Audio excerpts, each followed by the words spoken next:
L'hanno salutato così gli amici, uniti a lui dalla grande passione per le moto, un addio nel suo stile, senza fronzoli, per un ultimo viaggio a una settimana dal tragico incidente di Pasquetta, quando Diego Comacchio, 67 anni, ha perso la vita in un tragico incidente a Rossano Veneto, in sella alla sua amata moto. Diego era una persona riservata, che viveva solo ma che amava circondarsi di amici e sempre a fianco dei fratelli Paola e Franco, specie dopo la scomparsa dei genitori Francesco e Flora.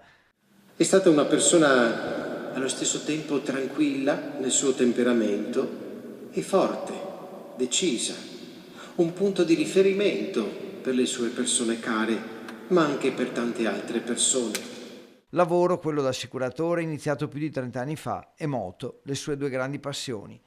Aveva una grande passione, lo sappiamo, la passione per la moto, per il viaggio, per la libertà, per l'amicizia, perché questa passione era condivisa con tante altre persone e tanti sono gli amici che lui ha incontrato e con i quali ha vissuto esperienze belle proprio attraverso questa passione.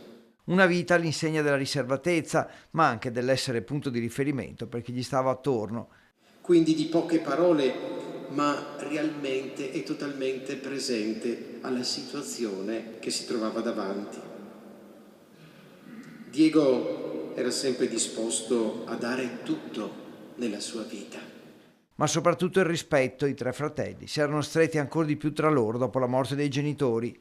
Non abbiamo mai sentito una critica dalla bocca del nostro fratello, sempre il rispetto verso l'altro.